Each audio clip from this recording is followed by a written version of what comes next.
Shalom, selamat sore Bapak Ibu Saudara-saudara sekalian. Shalom. Mari sore hari ini kita mau datang kepada Tuhan dengan membawa hati kita yang terbaik untuk meninggikan nama Tuhan. Mari kita mau berdoa terlebih dahulu dan tundukkan kepala. Kami bersyukur Tuhan, sore hari ini Tuhan kami boleh ada tempat ini. Semua karena anugerah-Mu, semua karena kasih-Mu Tuhan dalam hidup kami. Kami tahu Tuhan, bukan dengan kuat gagah kami Tuhan kami ada di tempat ini Tuhan. Tapi Engkaulah kekuatan kami Tuhan. Engkaulah Tuhan sumber segalanya dalam kehidupan kami Tuhan. Sore hari ini Tuhan, apapun pergumulan kami Tuhan, Engkau yang mengerti Tuhan. Dan kami mau bawa itu sore hari ini ke dalam tangan-Mu Tuhan. Terima kasih Tuhan. Engkaulah kekuatan. Engkaulah kekuatan hidup kami Tuhan. Dalam nama Tuhan Yesus kami berdoa, bersyukur. Haleluya. Terima kasih Tuhan. Terima kasih Tuhan. Terima kasih. Kekuatan di hidupku, ku dapat dalam Yesus. Dia tak pernah tinggalkanku, setia menopangku, berseru berharap pada Yesus. Kekuatan di hidupku, ku dapat dalam Yesus. Dia tak pernah tinggalkanku, setia menopangku. Mari berseru berharap pada Yesus. Ajaib Kau Tuhan, penuh kuasa, sanggup pulihkan keadaanku. Dalam tangan-Mu seluruh hidupku tak akan goyah selamanya.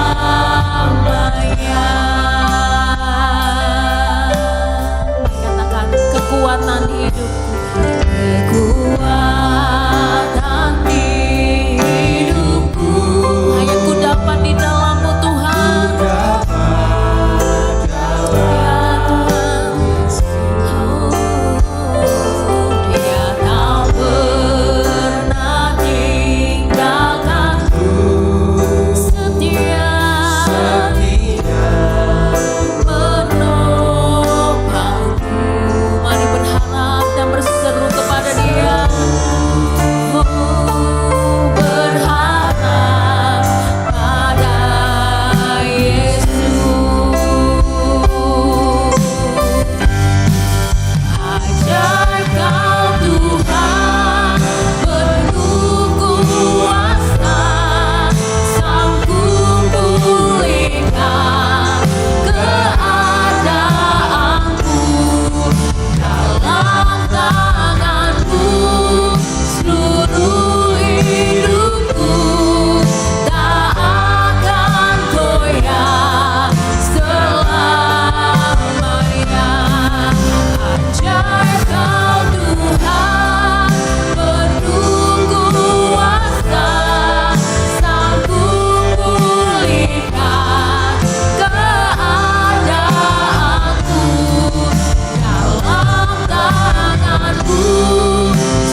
saudara-saudara sekalian, sore hari ini mungkin situasi kondisi tidak menentu dalam kehidupan kita, tapi kita mau percaya di dalam Tuhan. Tuhan punya kuasa atas segala hidup kita, amin. Seberapa banyak di antara kita yang percaya, saya undang untuk bangkit berdiri bersama-sama. Mari angkat kedua tangan kita. Mari angkat kedua tangan kita, tanda kita percaya. Mari katakan, ajaib kau Tuhan. Ajaib kau Tuhan, penuh kuasa, sanggup pulihkan keadaan. Amin Tuhan. Dalam tangan-Mu Tuhan, seluruh hidup kami Tuhan. Hidupku tak akan goyah selama. Katakan ajaib, penuh kuasa, sanggup pulihkan keadaanku. Dalam tangan-Mu seluruh hidupku tak akan goyah selamanya.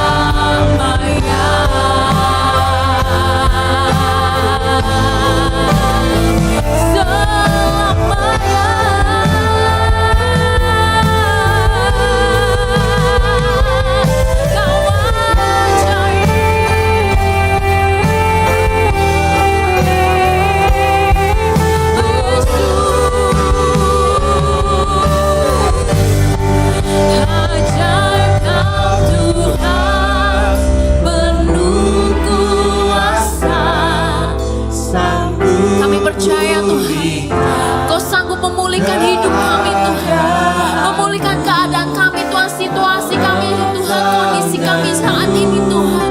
Kami percaya Tuhan, hidupku tak akan goyah.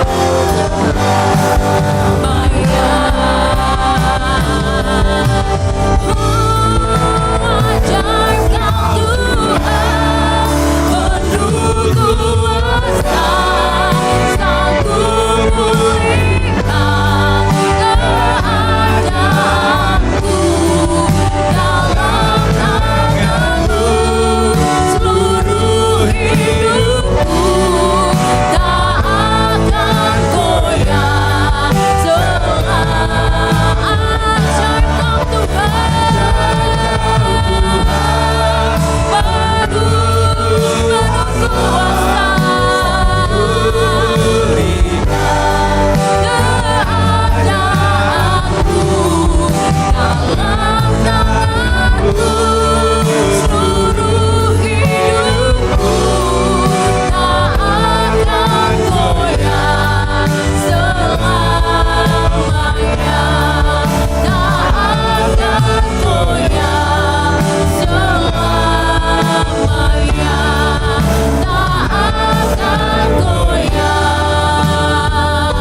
Tuhan, kami tidak akan goyah Tuhan. Kaulah gunung batu kami, Kaulah menara perlindungan kami Tuhan, Kaulah kekuatan kami Tuhan. Bersamamu Tuhan, Allah yang maha besar, Allah yang maha kuasa, Allah yang sanggup memulihkan Tuhan. Hidup kami, memulihkan segala keadaan kami Tuhan. Kami taruh Tuhan hati kami, pengharapan kami hanya di dalam-Mu Tuhan. Terima kasih Tuhan, kami percaya Tuhan sore hari ini Kau ada tengah-tengah kami, siap melawat kami Tuhan, siap menguatkan kami Tuhan, memberikan kami sukacita Tuhan, pengharapan yang baru Tuhan.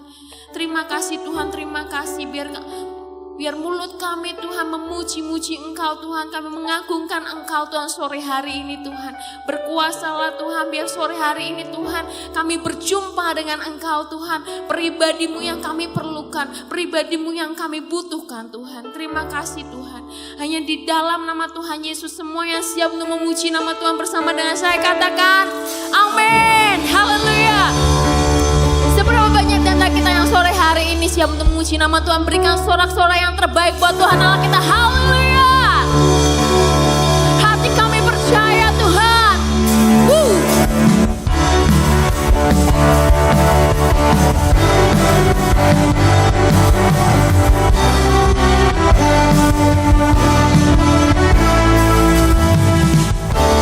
Tuhanlah kekuatan emasku, Dia gunung batu, Dia gunung batu dan keselamatanku.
Seringkali dalam kehidupan kita sebagai manusia, kita melihat apa yang ada di depan kita. Kadang apa yang di depan kita itu tidak seperti yang kita harapkan. Tapi sore hari ini Tuhan mau kita melihat dengan iman kita. Tuhan mau kita percaya sepenuhnya kepada Tuhan. Apapun kondisi kita sore hari ini, mungkin di masa pandemik ini adalah masa yang sulit.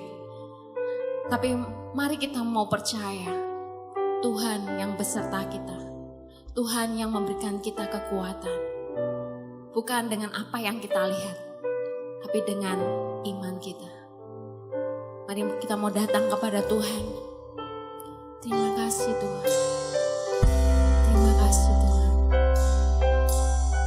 Yesus.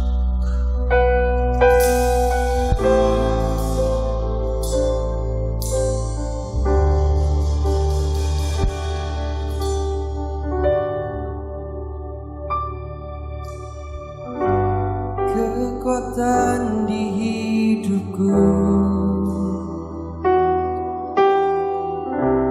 ku dapat di dalam-Mu. Kau teguhkan hatiku, tiada yang mustahil bagimu. Kekuatan di hidupku, Kekuatan di hidupku, ku dapat di dalam-Mu. Kau teguhkan hatiku, tiada yang mustahil bagimu.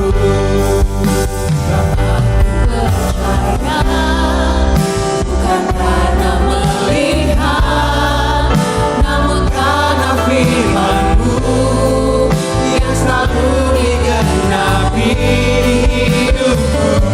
Ku percaya, bukan karena melihat, namun karena firman-Mu tiada pernah berubah. kekuatan di hidupku Kekuatan di hidupku, hanya ku dapat di dalam-Mu Tuhan. ku dapat di dalam-Mu. Kau teguhkan hatiku, tiada yang mustahil bagiku. Sebab ku percaya, bukan karena melihat, namun karena firman-Mu yang selalu digenapi di hidupku. Ku percaya, bukan karena melihat, namun karena firman-Mu tiada pernah berubah. Sebab ku percaya, bukan karena melihat, namun karena firman-Mu yang selalu digenapi hidupku. Ku percaya, bukan karena melihat, namun karena firman-Mu tiada pernah berubah. Sore hari ini Bapak Ibu Saudara sekalian, kalau kita melihat kondisi, pasti kita akan tidak percaya. Tapi saat kita memandang Yesus, percaya akan firman-Nya digenapi dalam kehidupan kita, hati kita akan percaya. Seberapa banyak dari kita yang mau percaya sore hari ini? Saya jemput untuk kita semua bangkit berdiri bersama-sama. Sekalipun kita belum pernah melihat, sekalipun kita belum melihat apa yang kita doakan, apa yang kita butuhkan, tapi mari kita percaya di Allah yang mengerti. Mari katakan kekuatan di hidupku,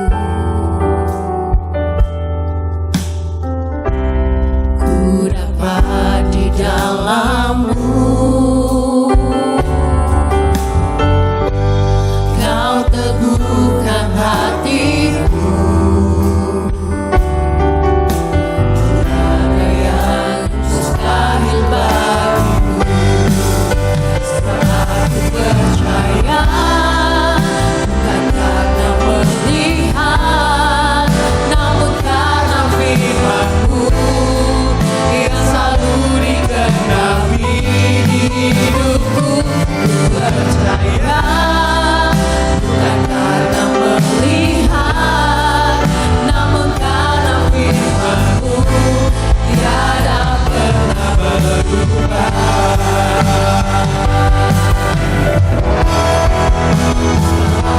Percaya, bukan karena melihat, namun karena firman-Mu yang selalu digenapi di hidupku. Ku percaya, bukan karena melihat, namun karena firman-Mu tiada pernah berubah. Ku percaya Tuhan, ku percaya, bukan karena melihat, namun karena firman-Mu yang selalu digenapi hidupku. Percaya, bukan karena melihat, namun karena firman-Mu tiada pernah berubah. Namun karena firman-Mu tiada pernah berubah. Namun karena firman-Mu tiada pernah berubah.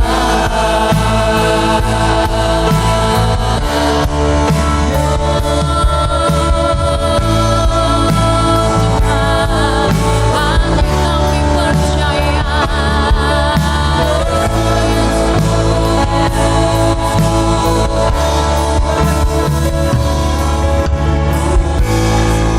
terima kasih Tuhan. Oh Yesus Tuhan,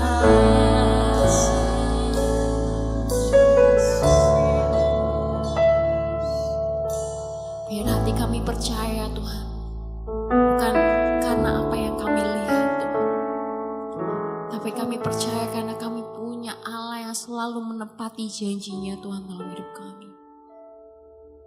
Kau Allah yang selalu menggenapi firman-Mu dalam kehidupan kami Tuhan.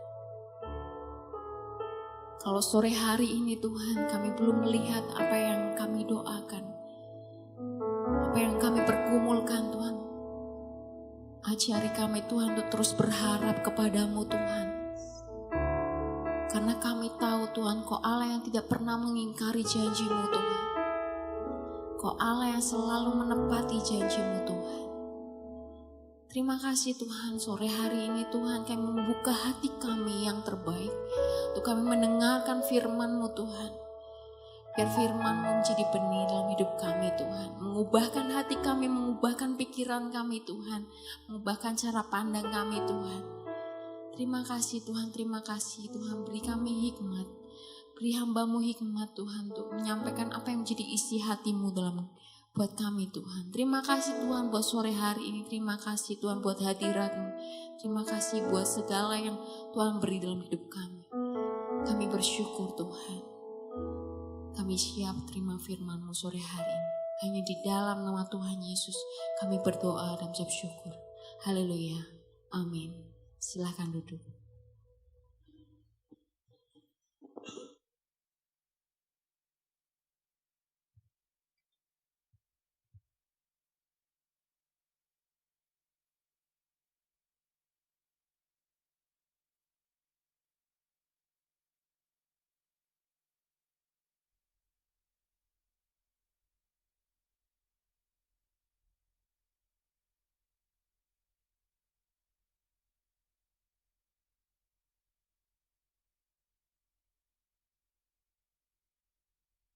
Shalom. Mari Sore hari ini kita sama-sama akan belajar firman Tuhan. Alkitab mengajar kepada kita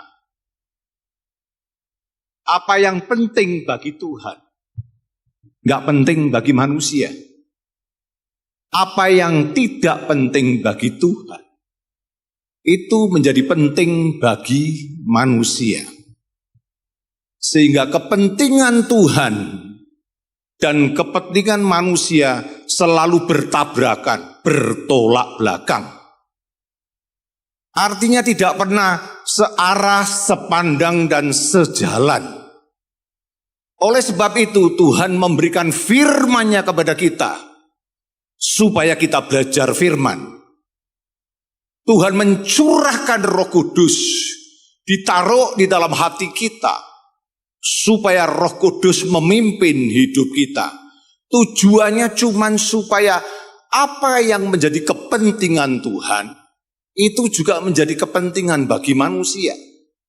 Apa yang tidak penting bagi Tuhan, itu juga akan menjadi tidak penting bagi kita. Mengapa kita harus menyamakan kepentingan kita dengan Tuhan? Kita semua manusia seharusnya sadar diri dan tahu diri siapa kita. Kita semua ini ciptaan.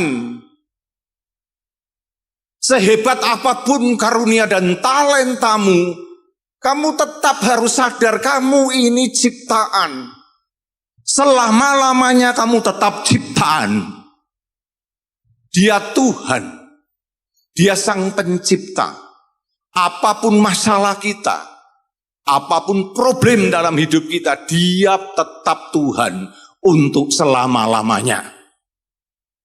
Bahkan saudara dan saya harus menyadari semua perjalanan hidup kita dari Dia, oleh Dia, untuk Dia selama-lamanya. Amin, saudaraku. Jadi mengapa kita sebagai ciptaan, kita harus tahu diri dan kita harus sadar diri. Kita belajar dalam hidup ini supaya kepentingan Tuhan juga menjadi penting dalam hidup kita. Apa yang tidak penting bagi Tuhan juga tidak penting dari hidup kita. Itu yang disebut hidup yang berkenan kepada Tuhan. Semua hamba-hamba Tuhan yang bisa dipakai oleh Tuhan dan boleh menggenapi rancangan rencana Tuhan yang sempurna dan mulia, mereka semua punya dua hal itu. Apa yang penting bagi Tuhan? Semua hamba-hamba Tuhan yang dicatat dalam Alkitab yang dipakai oleh Tuhan, pasti itu juga menjadi penting bagi dia. Apa yang tidak penting bagi Tuhan, maka itu juga menjadi tidak penting bagi hamba-hambanya. Mari malam hari ini kita akan belajar firman Tuhan. Buka dengan saya Mazmur 119 ayat 71.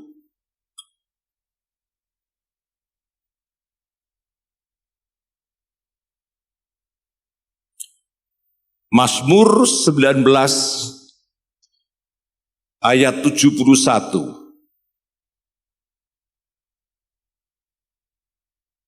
Mazmur 119 ayat 71. Mazmur ini ditulis oleh seorang raja yang bernama Daud. Dia seorang raja yang hidupnya berkenan kepada Tuhan. Bahkan Daud menulis hampir separuh dari semua pasal yang ada di kitab Mazmur. Tepatnya adalah 73 pasal ditulis oleh Raja Daud. Nah, Mazmur pasal 119 ini ditulis juga oleh Raja Daud. Mari saya akan bacakan malam hari ini.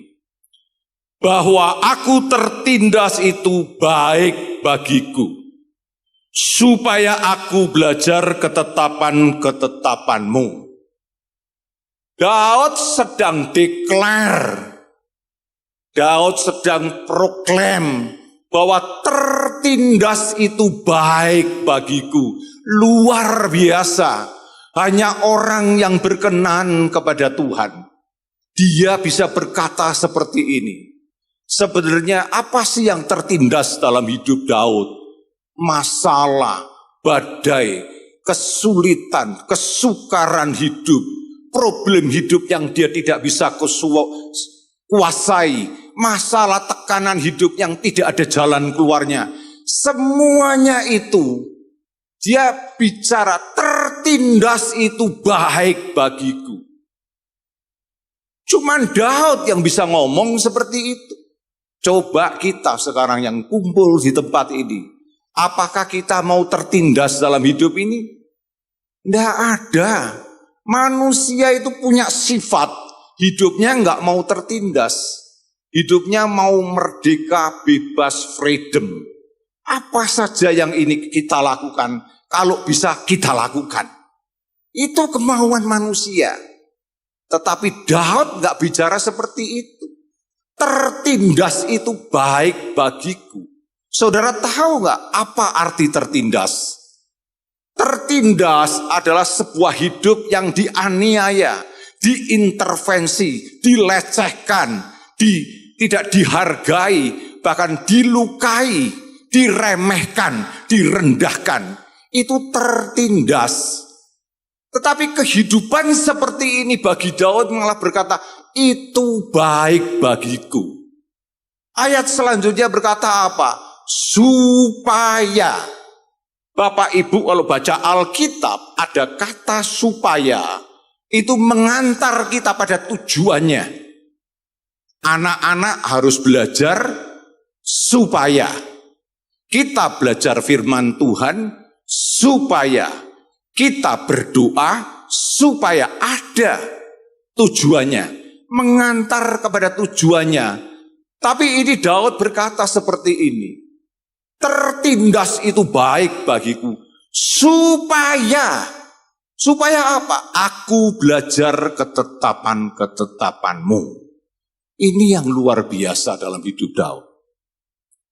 Kalau seseorang yang mau belajar ketetapan-ketetapan Tuhan, menurut cara Daud, yang terbaik, yang paling akurat, dan yang paling tepat adalah tertindas.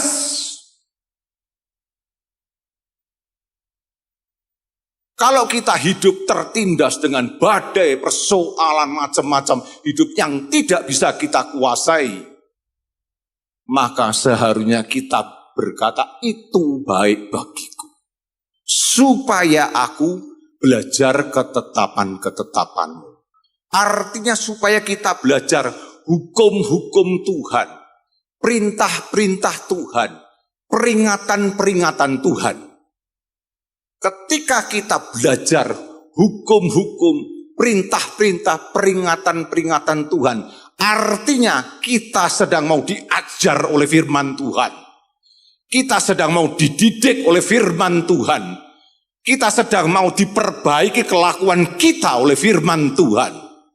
Dan ketika kita mau diajar, dididik, diperbaiki kelakuan kita dengan firman Tuhan, maka kita akan menjadi orang yang diperhatikan Tuhan, ditolong Tuhan, dan dikasihi oleh Tuhan. Ketika 3 kemurahan dan kebaikan Tuhan itu ada dalam hidup saudara dan saya, maka kita akan menjadi seperti Daud. Tertindas itu baik bagiku, supaya aku belajar ketetapan-ketetapanmu. Supaya aku belajar hukum-hukummu, supaya aku belajar perintah-perintahmu, supaya aku belajar peringatan-peringatan firmanmu. Amin, saudaraku. Jadi, tertindas oleh masalah itu baik bagi kita. Supaya apa? Supaya kita mau belajar firman Tuhan. Itu cara yang terbaik, paling akurat, paling tepat menurut Raja Daud. Nah, malam ini kita sama-sama akan belajar tentang badai kehidupan. Mengapa kita harus belajar tentang badai kehidupan? Sebab kita masih hidup. Hanya orang yang masih hidup, dia harus belajar tentang badai kehidupan. Saya percaya semua yang kumpul di ruangan ini pasti masih hidup. Setuju dengan saya? Berarti kita mau tidak mau, setuju atau tidak setuju, kita harus sama belajar tentang badai kehidupan. Nah, kabar baiknya tentang badai kehidupan punya dua sifat. Sifat yang pertama, badai datang untuk pergi. Tetapi ingat, ada sifat yang kedua, badai itu pergi untuk kembali. Dan yang ketiga adalah yang kita syukuri dan kita berterima kasih. Yesus setia tinggal di dalam hidup saudara untuk mengusir setiap badai yang silih datang berganti dalam hidup. Amin, saudaraku. Mari malam hari ini kita akan belajar firman Tuhan tentang badai kehidupan. Buka dengan saya Matius pasal 14 ayat 22 sampai 27.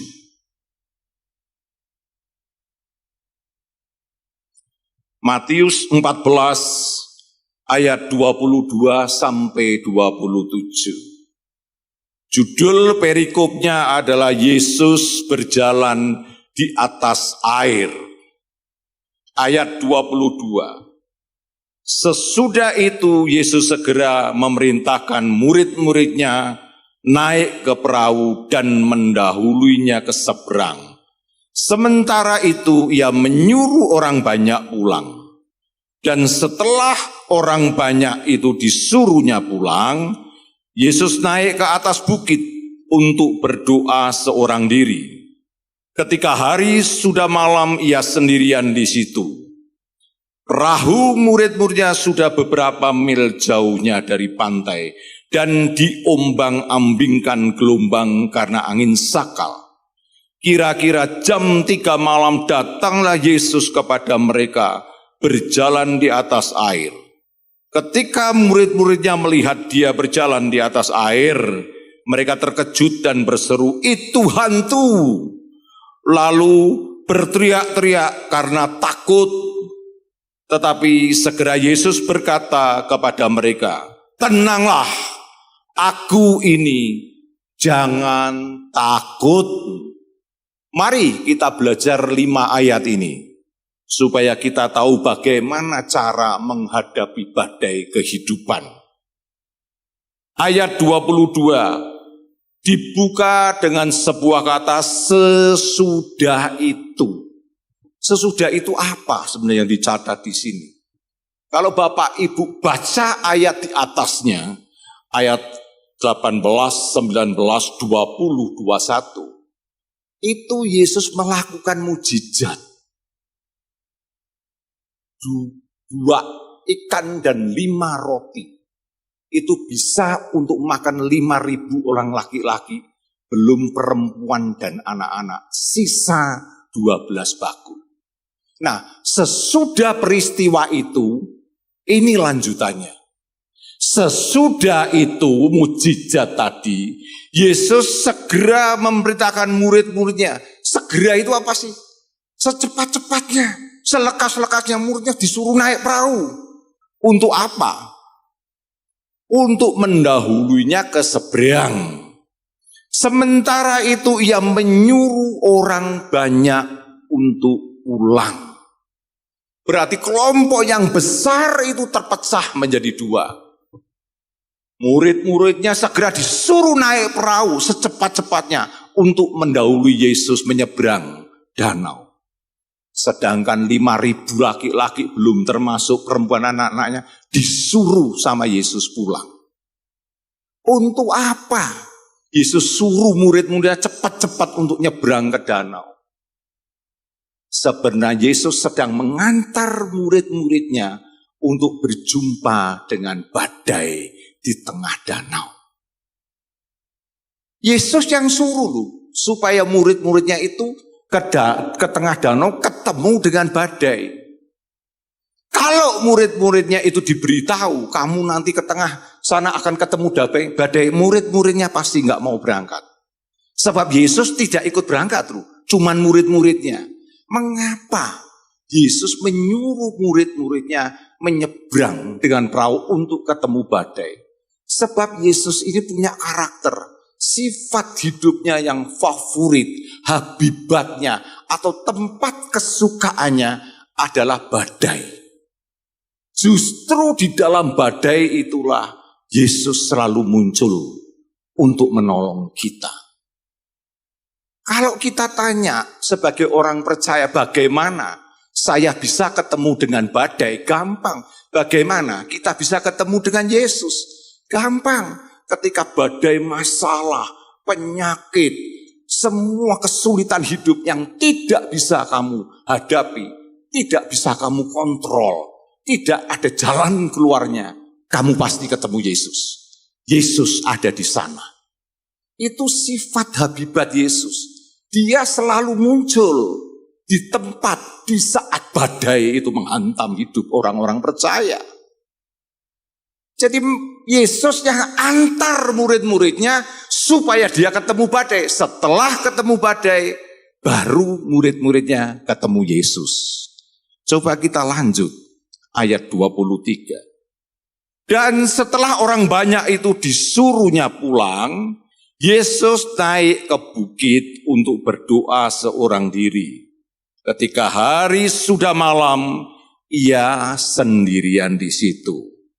Jadi ayat 23, setelah orang yang banyak itu disuruh pulang, Yesus naik ke atas bukit. Kalau murid-muridnya tadi naik perahu, Yesus juga naik, tapi dia naik ke bukit untuk berdoa sendirian.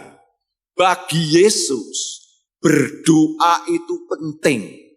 Bahkan Alkitab mengajar kepada kita semua. Nafas hidup orang percaya adalah berdoa. Bagi Yesus penting. Tapi bagi kita manusia, ketika kita sendirian, kita banyak buat dosa. Coba lihat, orang yang buat dosa itu selalu sendirian. Supaya apa? Supaya tidak ketahuan. Tidak ketahuan istrinya, tidak tahu ketahuan teman-temannya, tidak tahu ketahuan koleganya, apalagi ketahuan gembalanya, takut dia. Ini bukan saya yang ngomong, Alkitab yang bilang. Bedanya manusia dengan Yesus seperti itu. Bagi Yesus berdoa itu penting. Tapi bagi manusia berdosa itu menyenangkan. Beda-beda tipis antara doa dan dosa. Bedanya cuma S. Betul Bapak Ibu? Nah coba. Ini perbedaan yang sangat luar biasa. Kita diajar oleh firman Tuhan. Supaya kita seperti Yesus. Ketika kita sendirian, kita harus banyak berdoa. Sebab doa itu nafas orang percaya. Lanjut. 24. Perahu murid-muridnya sudah beberapa mil jauhnya dari pantai. Dan diombang-ambingkan gelombang karena angin sakal. Ini skenarionya mulai dikerjakan oleh Yesus. Ketika murid-muridnya berangkat ke tengah, lalu ada angin sakau, gelombang di sana, maka saya percaya itu murid-murid semua komplain. Guru ini gimana? Saya suruh ke tengah. Setelah sampai di tengah ada badai seperti ini. Yesusnya di mana? Yesusnya sedang berdoa. Mereka komplain. Tapi dalam hati, Yesus taruh satu di dalam hidup kita. Kalau ada badai, seharusnya kita berdoa. Jangan takut, jangan khawatir. Selama Yesus masih tinggal di taftanya, semua kehidupan kita ada di dalam kendalinya. Amin, saudaraku. Tapi ini murid-muridnya takut di sana. Mereka komplain, protes, mengapa guru nggak ikut? Kita disuruh cepat-cepat untuk nyebrang. Di tengah danau kita ketemu dengan badai, angin sakal, diombang-ambingkan. Saya jamin murid-muridnya tidak bisa tidur ketika menghadapi angin sakal dan diombang-ambingkan perahunya. Apakah Yesus seperti itu? Ada satu kisah ketika angin sakal badai, Yesus tidur dengan tenang di buritan. Itu bedanya Yesus dengan manusia. Dia selalu berbeda. Dia selalu ngajar yang luar biasa dalam hidup kita. Supaya kita menuruti apa yang diajarkan dalam hidup ini. Lewat firman-Nya, lewat tuntunan Roh Kudus-Nya. Lanjut. Ayat 25. Kira-kira jam 3 malam datangnya Yesus kepada mereka berjalan di atas air. Ketika murid-muridnya melihat dia berjalan di atas air, mereka terkejut dan berseru, "Itu hantu!" Saya ingin katakan malam hari ini, pengenalan kita akan Yesus itu sangat menentukan akan prediksi kita kepada Yesus. Kalau kita nggak kenal Yesus dengan dalam, maka kita akan salah untuk menilai karakter Yesus. Semakin Anda mengenal Yesus dengan sungguh-sungguh, maka kamu akan punya satu kesimpulan yang benar tentang Yesus. Kalau pengenalanmu cuma dangkal, kamu akan membuat kesimpulan-kesimpulan yang salah tentang Yesus. Sama ketika Bapak Ibu kenal saya. Kalau nggak kenal secara dekat, kesimpulan-kesimpulan tentang pribadi saya akan salah. Tetapi ketika beberapa orang yang kenal baik, kenal erat dengan saya, mereka akan membuat satu kesimpulan-kesimpulan yang benar tentang saya. Jadi saya mau katakan, pengenalan itu sangat penting. Pengenalan yang benar akan melahirkan kepercayaan. Seberapa dalam pengenalanmu sama Yesus, itu berbanding sama dengan seberapa benar kamu percaya kepada Yesus. Kalau di dalam hidupmu, semua ada Yesus. Di dalam perkawinanmu ada Yesus. Di dalam pekerjaanmu ada Yesus. Di dalam ibadahmu ada Yesus. Maka engkau sangat mengenal Dia siapa. Dia satu-satunya pribadi yang layak disembah. Saudara nggak mungkin menyembah pribadi yang tidak kamu kenal. Kita semua bisa menyembah Yesus karena kita kenal pribadi Yesus. Karena kita percaya akan semua mujizat-mujizatnya. Pengorbanannya mati di atas kayu salib. Bahkan teladan-teladannya sangat luar biasa dalam hidup kita menurut kebenaran firman Tuhan. Jadi, untuk kita bisa mengenal Yesus dengan sungguh-sungguh dan mempercayai Yesus, itu semua lewat jalur pengenalan yang sangat dalam. Nah, fatalnya murid-muridnya ini ternyata pengenalannya sangat dangkal. Ketika jam 3 pagi itu Yesus berjalan di atas air, itu mereka berteriak-teriak, "Itu hantu, itu hantu." Apakah ketika Yesus berjalan di atas air itu dia berubah wujud? Jadi seperti Aquaman itu geter-geter? Enggak. Bedanya Yesus cuma jalan di atas air. Itu aja.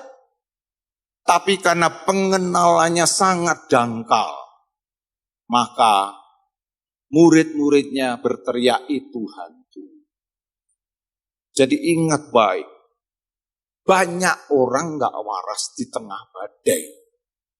Seperti murid-muridnya ini gak waras loh. Lihat gurunya, itu dilihat hantu. Karena apa? Kurang pengenalan. Semakin dalam kamu mengenal Tuhan, kamu akan semakin percaya kepada Dia. Bahkan kamu akan melakukan hal-hal yang luar biasa.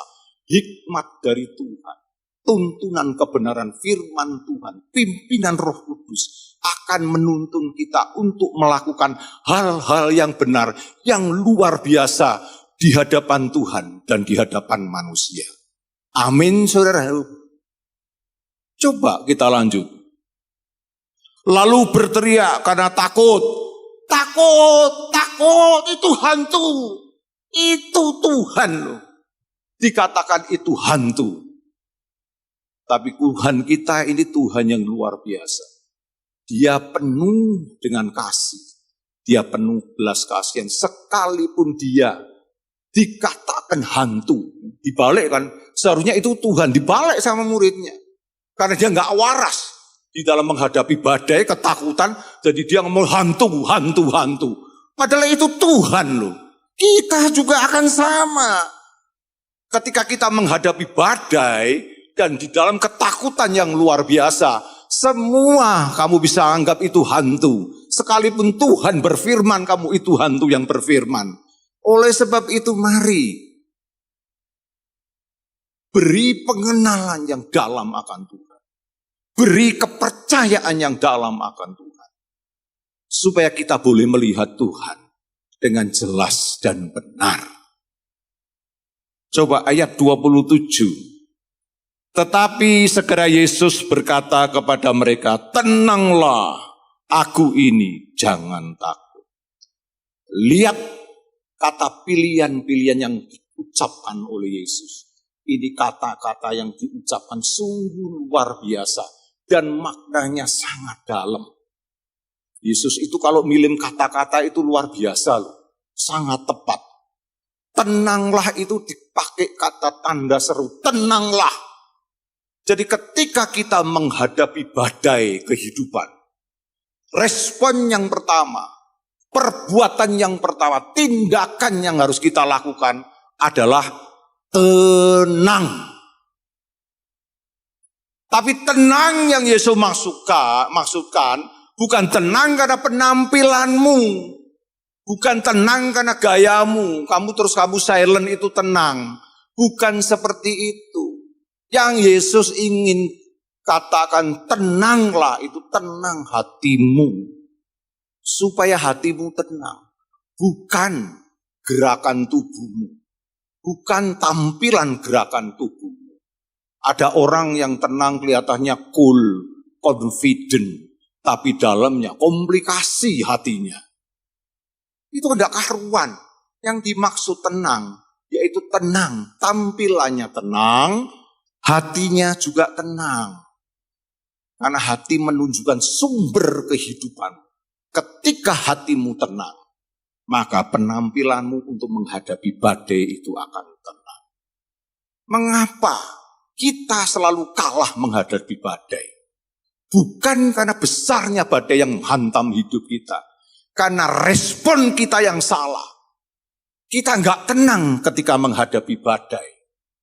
Kalau saudara tenang ketika menghadapi badai, maka saya percaya saudara dapat mengatasi badai itu dengan baik. Bahkan Alkitab mengajar kepada kita dengan sangat jelas.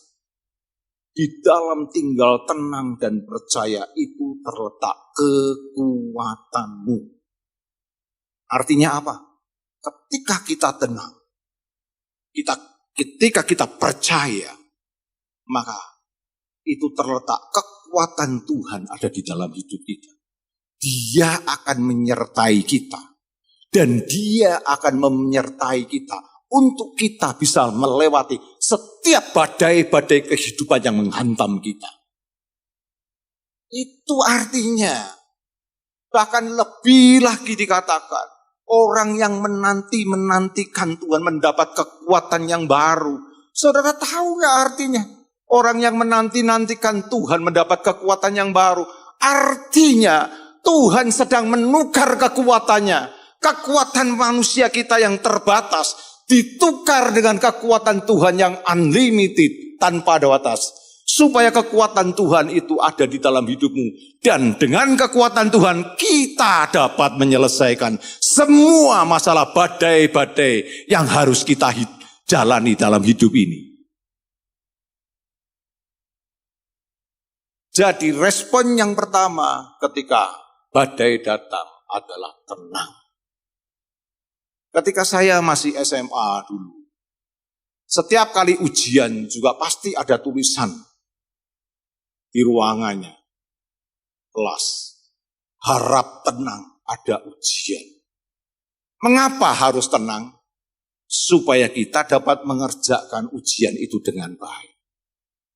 Kalau saudara masuk ke ruangan ujian, saudara ribut, saudara mengganggu ketertiban umum, saudara akan diusir keluar oleh gurunya.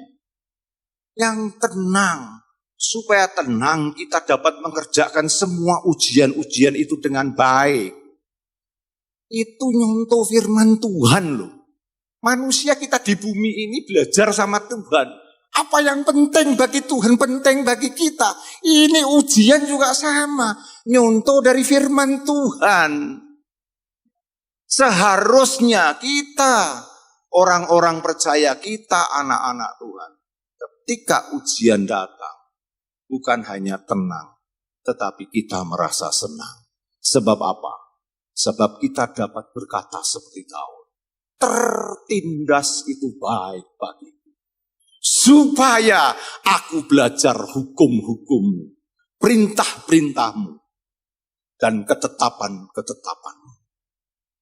Harusnya begitu. Badai datang, kita hadapi dengan tenang. Yesus itu satu pribadi yang sangat tenang. Ada satu kisah ketika Yesus dihadapkan dengan satu fakta. Hari sudah malam, sudah sunyi, nggak ada apa-apa, nggak ada orang yang berjualan. Ini ada 5.000 orang laki-laki, belum makan, belum termasuk anak-anak, perempuan dan anak-anaknya. Murid-muridnya bilang, udah nggak ada jalan keluar. Mendingan ini disuruh pulang aja Yesus. Kalau kita yang ditanya seperti gitu, persoalan itu, kita juga pasti jawab, ya betul lah, sudah bubar saja. Ini berapa 15.000 mau dikasih makan apa? Wong keadaannya gelap, sunyi, senyap. Tapi apa jawab Yesus? Melampaui dari pikiran manusia. Melampaui dari problem fakta yang dia hadapi. Kasih makan. Luar biasa. Yesus ini, dia tenang dalam menghadapi semua hal.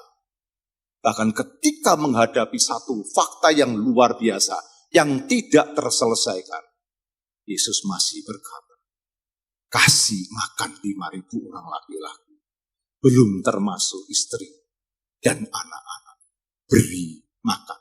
Yesus melampaui fakta yang ada. Itulah Yesus yang kita sembah. Lalu selanjutnya adalah aku ini. Saudara tahu Yesus berkata apa? Aku ini. Ketika kita tenang, maka kita dapat melihat Yesus dengan jelas. Bahkan kita bisa tahu bahwa Yesus yang kita sembah itu ada di dalam hidup kita. Makanya dia disebut Allah Immanuel. Allah yang menyertai kita ada di dalam hati kita. Orang dunia cari Tuhan kemana-mana. Kita anak Tuhan. Kita kemana-mana bawa Tuhan. Luar biasa. Tetapi untuk pengenalan seperti itu saya mau katakan malam hari ini. Untuk kamu kenal Tuhan bukan dari kata apa pendetanya. Bukan dari apa kata hari Minggu sakral waktu ibadah, enggak. Saudara kalau ingin kenal Tuhan, ketika kita bergumul bersama Tuhan untuk melewati setiap badai, masalah, kesulitan, problem hidup, itu pengalaman yang luar biasa dalam hidup saudara. Saudara akan kenal bagaimana Tuhan memimpin saudara. Bagaimana Tuhan memberikan hikmat saudara untuk menyelesaikan masalah-masalah yang tidak mampu kita selesaikan. Makanya dia berkata, aku ini. Dan yang ketiga, selanjutnya adalah jangan takut. Mengapa jangan takut ini ditaruh di kata yang terakhir? Sebab hanya orang-orang yang tenang yang punya keberanian. Hanya orang-orang yang percaya kepada Yesus Tuhan, dia akan berani bertindak di tengah badai yang berat. Jangan takut. Ketika murid-muridnya sedang diguncangkan oleh angin sakal dan perahunya diombang-ambingkan, Yesus berkata, jangan takut. Artinya Yesus sedang declare, sedangkan menyatakan diri, jangan takut. Aku menyertaimu. Aku akan menyelamatkanmu. Aku akan menolongmu dari semua badai yang kamu hadapi. Dia berkata seperti itu, supaya semua murid-muridnya tidak takut.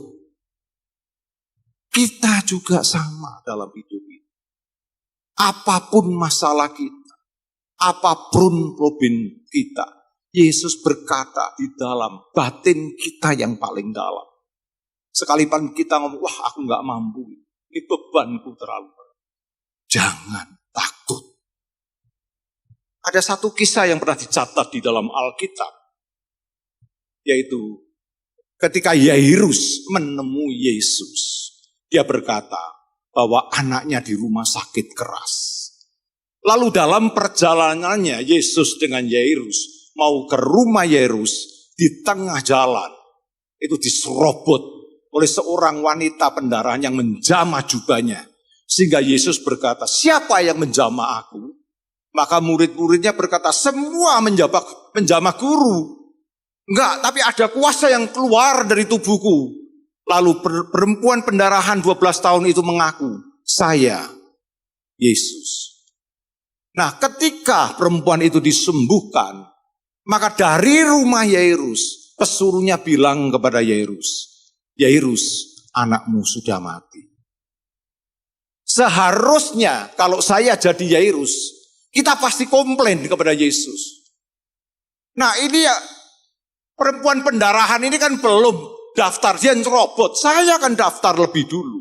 Saya sudah ngomong sama Yesus, anak saya sakit di rumah.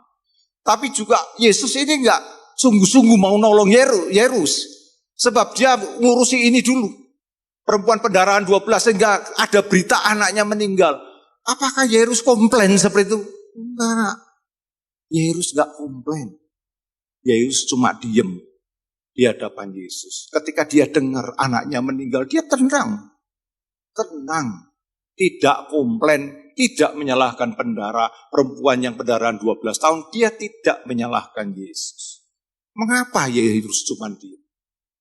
Karena Yesus seorang yang mau diproses. Orang yang mau diproses, pasti dia tidak komplain. Orang yang tidak komplain, dia pasti akan mengalami progresif. Artinya begini, orang yang mau diproses, dia tidak banyak komplain. Ketika dia tidak banyak komplain, maka dia akan mengalami mujizat demi mujizat dalam hidupnya. Sebaliknya, setiap orang yang tidak mau diproses, dia selalu komplain, dia selalu protes. Dan ketika dia selalu protes, maka seumur hidup dia tidak pernah akan melihat mujizat.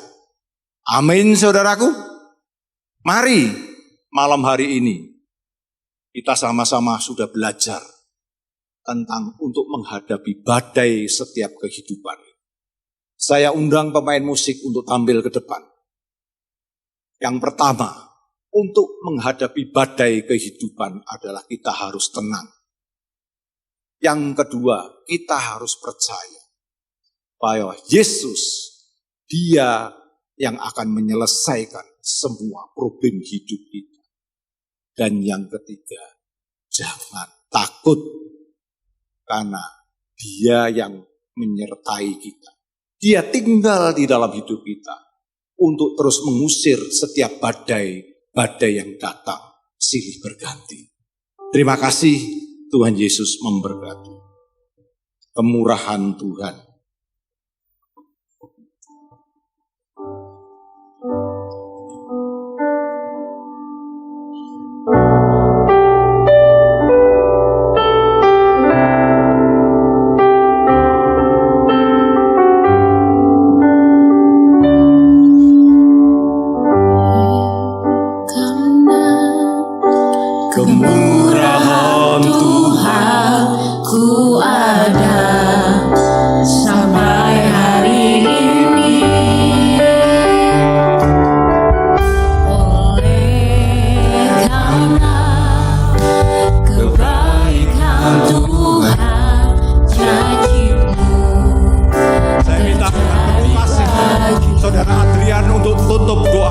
kemurahan Tuhan. Oleh karena kemurahan Tuhan, Ku ada sampai hari ini. Oleh karena kebaikan Tuhan, janji-Mu terjadi bagiku. Ku sembah Kau Tuhan, Ku mengangkat tanganku, selamanya Kau ajaib bagiku. Ku sembah Kau Tuhan, Ku mengangkat tanganku, selamanya Kau hebat bagiku.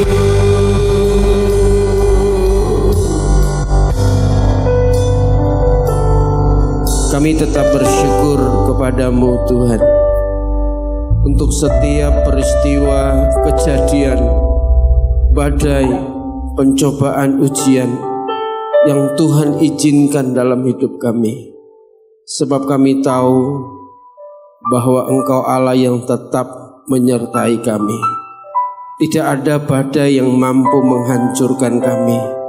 Sebab kami percaya Tuhan, pertolongan dan penyertaan-Mu ajaib dalam hidup kami.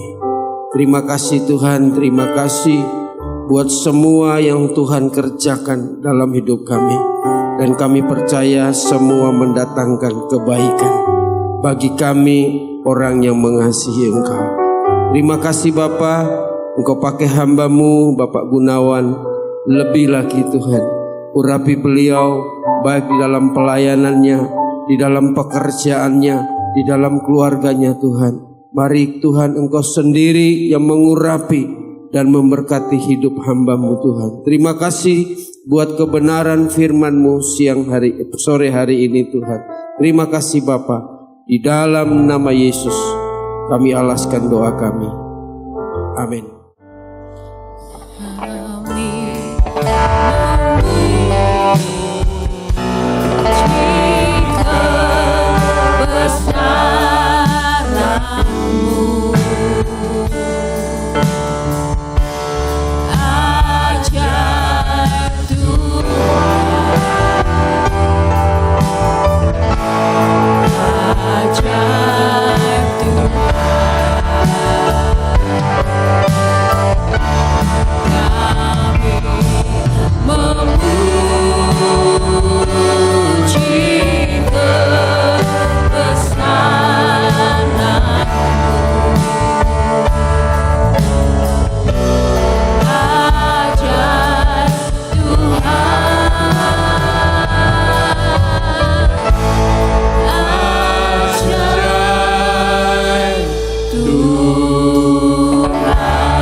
Surgawi, terima kasih Tuhan untuk ibadah pada sore malam hari ini boleh berjalan dengan sangat baik Bapa. Kami bersyukur untuk puji-pujian musik dan firman yang sudah disampaikan oleh hamba-Mu yang menjadi kekuatan bagi kami semua dalam menghadapi segala tantangan, menghadapi segala masalah Tuhan. Terima kasih Bapa, berkati setiap domba-domba-Mu Tuhan yang sudah hadir pada malam hari ini Tuhan.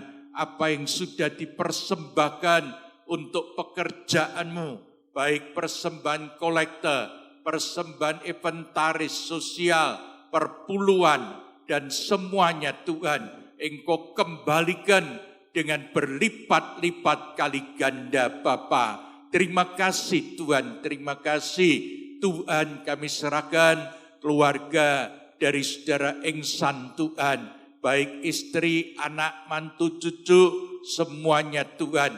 Engkau beri kekuatan Tuhan. Terima kasih Bapa, terima kasih. Kami serahkan seluruhnya rencana ke dalam tangan-Mu Tuhan. Terima kasih juga untuk kelahiran Seba dan Seva Tuhan. Engkau beri kekuatan terus pada Grace Tuhan, pemulihan juga David Tuhan. Beri kesehatan yang sempurna Bapa, yang beberapa minggu ini ada di Semarang Tuhan untuk kontrol Tuhan. Terima kasih Bapa, terima kasih. Kami serahkan seluruhnya ke dalam tangan-Mu Tuhan. Hamba-Mu suami istri, beri kekuatan ekstra Bapa. Terima kasih Tuhan, terima kasih. Sebentar Bapak Ibu, saudara sekalian, setelah selesai, pulanglah kembali ke rumah masing-masing dengan membawa berkat anugerah yang dari Tuhan Yesus Kristus mulai sekarang sampai selama-lamanya.